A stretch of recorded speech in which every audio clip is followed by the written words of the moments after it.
good morning. You're watching News9 with me, Deepak. And first up, we have some big news coming in. 3 dead as Qualis plunges into a river.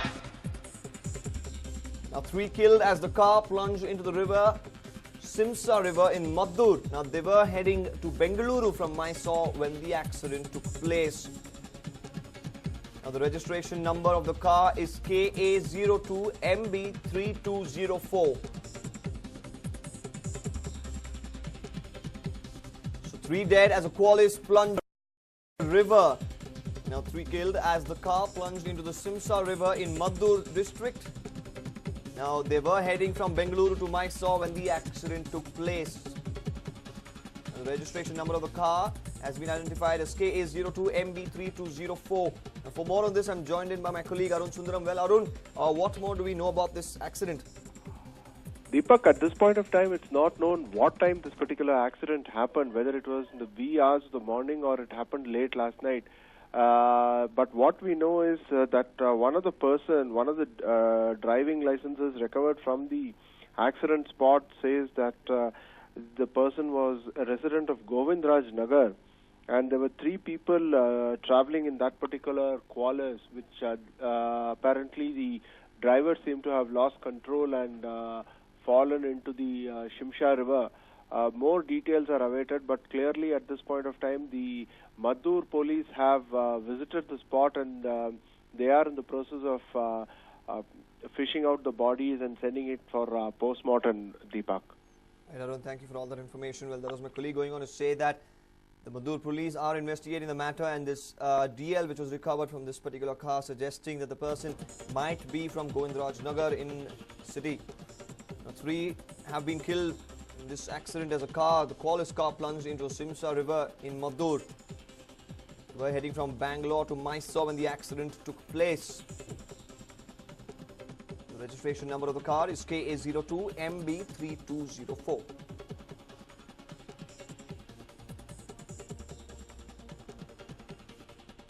Well, moving out, harassment of any kind is no more acceptable. Yes, women in the city are putting their foot down against all anti-social elements. Now, in one such attempt, a young girl came forward to speak to News9 about a horrific experience she had with a man in broad daylight. Here's the entire story.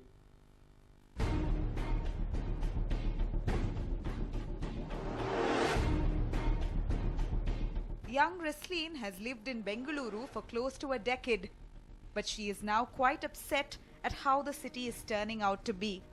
Sexual harassment becoming more blatant and offenders becoming bolder. Yes, this girl faced one of the most embarrassing situations while walking on the road in first block HRBR layout, 9th Main. It was just about 4 p.m. when one man on a bike approached her asking for directions.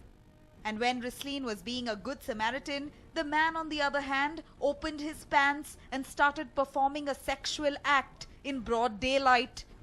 Unbelievable, right? Listen to the victim herself. Bengaluru this time around stands united in protecting its women and children. It seems like because of that, a number of cases of rape and molestation have been reported in the recent past, which means women in the city are standing up for themselves and saying enough is enough.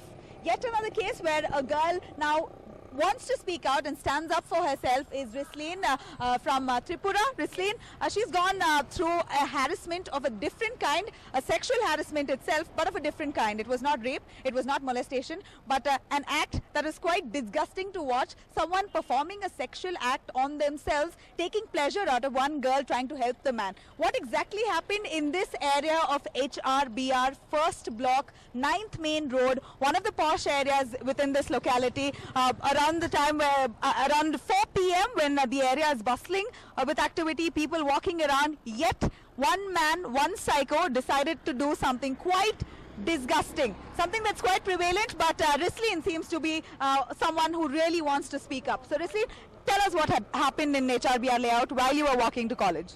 Yep.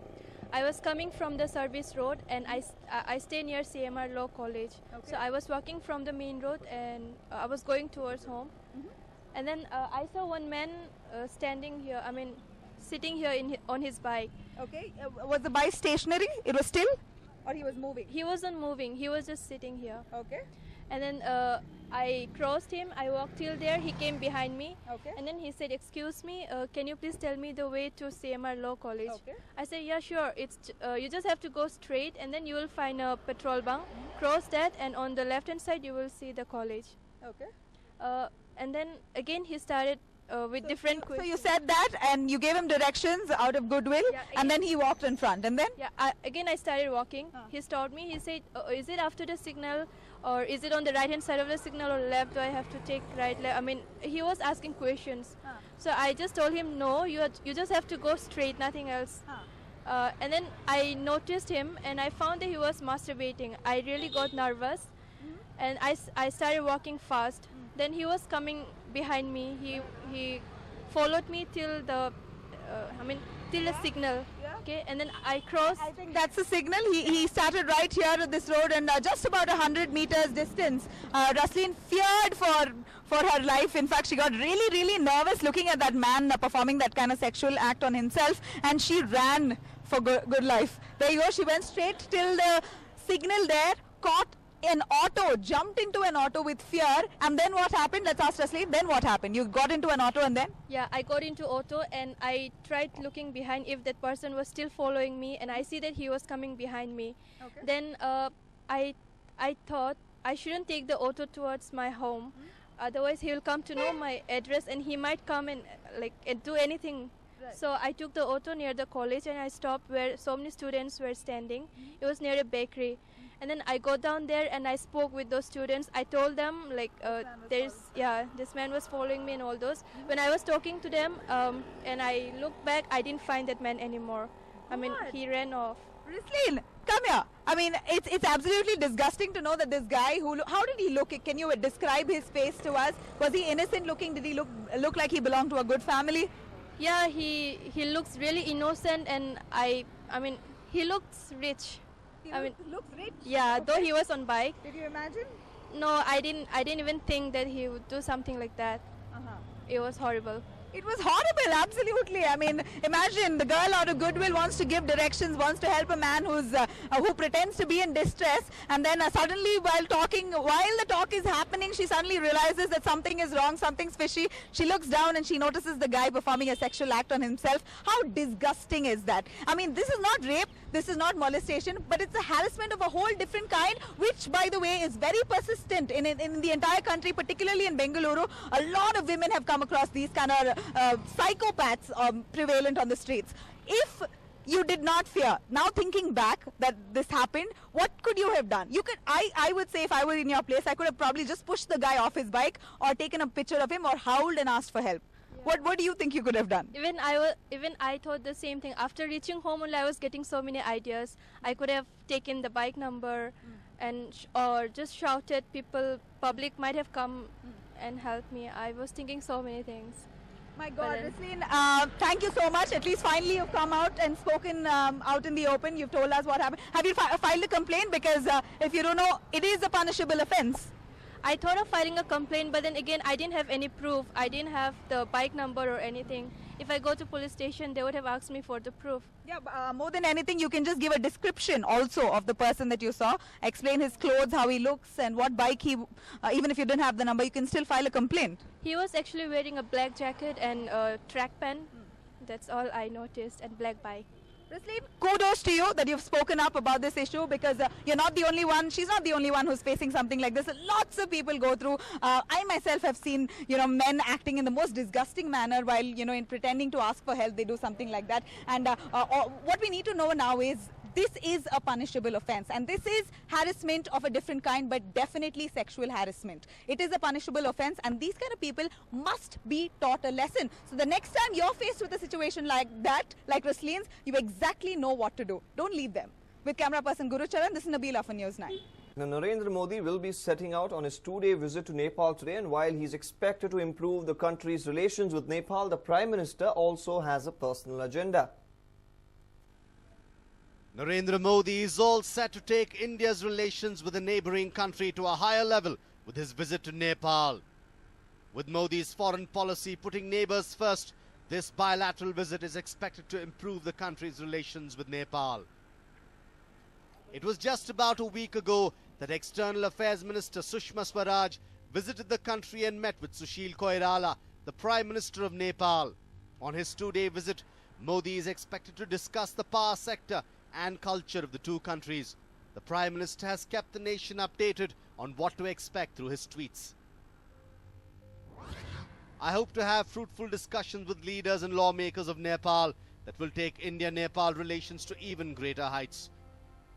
The Prime Minister will not only be having talks with his Nepalese counterpart about India's power and cultural sector, but also be visiting the Pashupati temple in Kathmandu.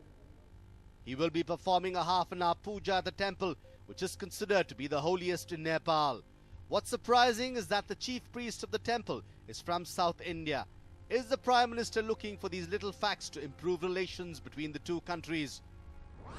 Looking forward to visiting Nepal.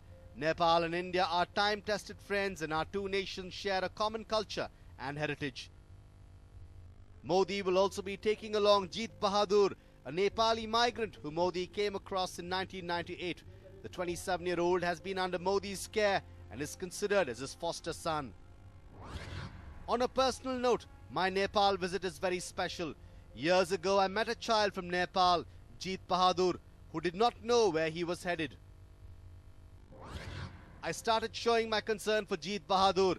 Gradually, he took interest in academics, sports, and even learned Gujarati. Thankfully, we were able to locate his parents. I am glad that tomorrow the parents would be reunited with their son. Well, it looks like Modi has a personal agenda during this bilateral visit to Nepal. Though Nepal's presidents and prime ministers have visited India about 15 times in the past 17 years, this would be the first time India's Prime Minister is visiting Nepal in the same period of time. A News9 report.